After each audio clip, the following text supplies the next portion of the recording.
Ito ang pinakabagong scooter na nilabas ng Euromotor kamakailan lang. Ito ang EC125i. Sa panahon ngayon, nauuso talaga ang mga scooter at papormahan talaga. At nakakatuwa dahil habang tumatagal, paganda ng paganda ang mga bagong disenyo na nilalabas ng mga motorcycle company. Kagaya na lang nitong Euromotor EC125i na sa murang halaga, meron na siyang mga advanced features, magandang forma at mga convenient features na din. Kaya naman kung tight ang budget o nagtitipid, sagot ka na ng Euromotor dahil mas affordable ang mga motor dito. At sa video na ito, pag-uusapan natin ang specs nitong bagong EC125Fi. Aalamin natin ang kanyang specs and features at kung magkano ba ang motor na to. Pag-uusapan na rin natin kung sulit ba ang pera mo dito sa Euromotor EC125i.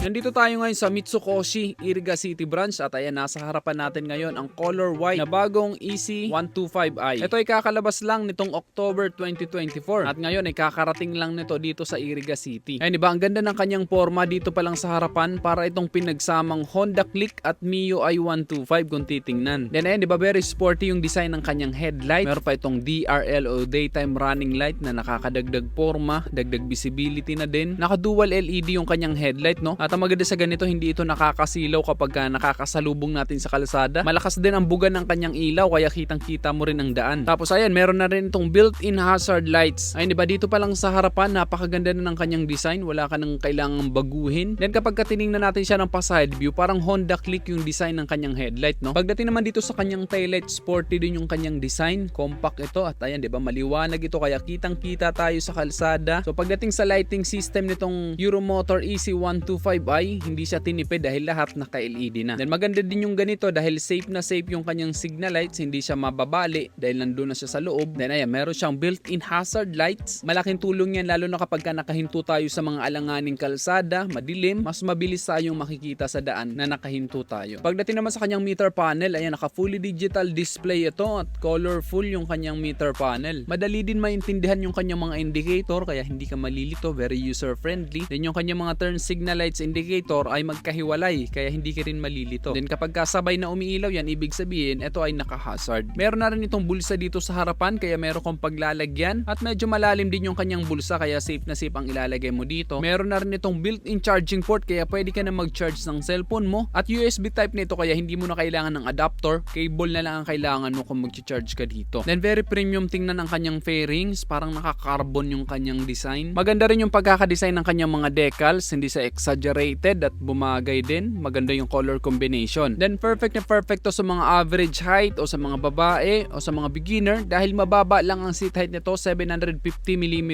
lang. Kaya hindi kayo mahihirapang itukod-tukod dito. Anyway, ang height ko ay 5'9". Then syempre mababa lang sa akin ang motor na to. Ayan, 'di ba? Abot na abot ko ang ground. Kaya kung magkasing tangkad tayo, hindi ka mahihirapang gamitin ang motor na to. Kaya kahit siguro mga 5 flat ang height, kayang-kaya nyong i-drive ang motor na to. Perfect na perfect to sa mga nag-uumpisa pa lang dahil magaan lang siya. Ang timbang nito ay 95 kilos lang. Kaya hindi ka mahihirapang itukod-tukod, hindi ka mahihirapang imaniobra. At kung galing ka naman sa grocery or galing ka sa palengke, meron kang paglalagyan ng mga gamit mo dito sa harapan dahil ito ay naka-flat footboard. At para sa height ko, ayan, saktong-sakto lang din yung paa ko dito. Magagalaw-galaw ko pa naman siya. May space pa din naman yung tuhod ko. Hindi rin naman siya tumutukod dito sa harapan. Kaya kung magkasing tangkad tayo, pwedeng-pwede pa rin sa itong motor na to. At malambot at malapad ang kanyang upuan, kaya komportable din siyang gamitin. Kaya hindi ka agad-agad mangangalay kung gagamitin mo ito sa mahabang biyahe o long ride. Sa ilalim ng upuan nito, mayroon itong underseat storage. I think nasa 13 liters ang capacity ng kanyang storage. Pero syempre hindi magkakasya dito ang helmet. Tamang mga kapote lang, gloves o mga importanteng gamit lang ang mailalagay mo. At ang maganda dito sa motor na to, kahit maliit lang siya, malaki ang kanyang fuel capacity. Parang pang 150cc na dahil 6.5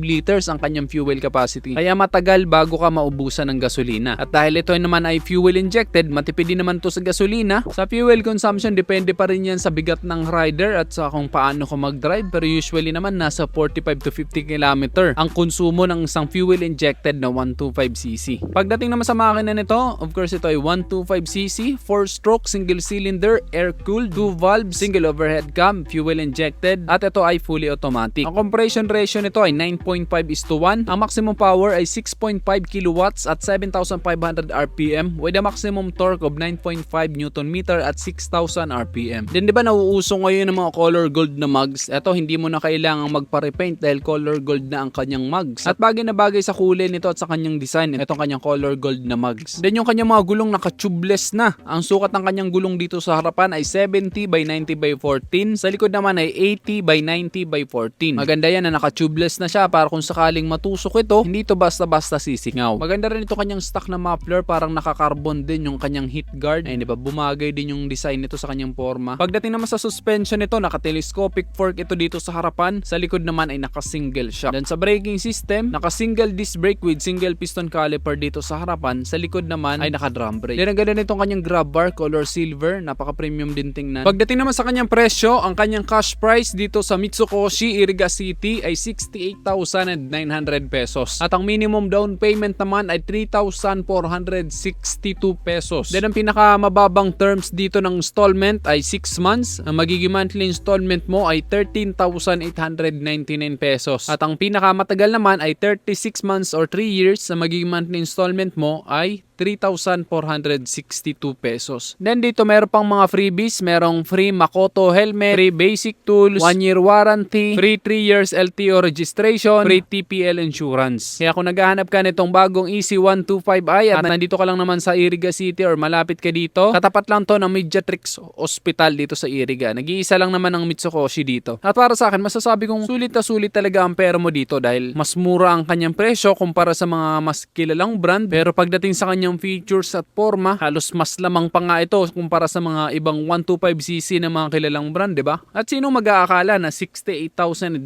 pesos lang ang kanyang presyo, di ba? Para sa isang naka-LED na lahat ng mga ilaw, mayroong built-in charging port, maganda ang kanyang forma na very modern ang kanyang design. Walang mag-iisip na ganun lang kamura ang motor na ito. Na bukod sa meron kang magagamit pang araw-araw na motor, meron ka pang magandang motor na siguradong ikakasaya mo araw-araw. Pagdating naman sa pag-aalaga ng motor, syempre kailangan din natin alamin ng mga basic maintenance, kagaya ng kung kailan ba dapat mag-change oil, ang gear oil, linis ng panggilid, yun lang naman ang iisipin mo dito. Pagdating naman sa mga pyesa, meron na kasing Makoto shop ang Mitsukoshi. Nandun lahat mabibili ang mga pyesa na kailangan mo para sa mga Euromotor, SYM, o kahit na anong brand na under ng Mitsukoshi. Kaya hindi ka rin mahihirapan. At mura lang din ang mga pyesa nito, kaya hindi mabigat sa bulsa. Kaya hindi ka rin mag-worry pagdating sa pyesa ng motor na to dahil meron din namang available. Kayo, anong masasabi nyo dito sa bagong Euromotor EC125 Fi? Nagustuhan nyo ba ang forma at features at specs ng motor na to? I-comment nyo naman sa baba ang inyong opinion. At kung nagustuhan mo naman ang video to, just hit like. Kung bago ka lang sa aking YouTube channel, huwag kalimutan mag-subscribe. Click mo na rin ang notification bell para sa mga susunod kong video ay updated ka palagi. Yun na guys, hanggang sa muli, ako si Rosgo TV. Ride safe always and God bless.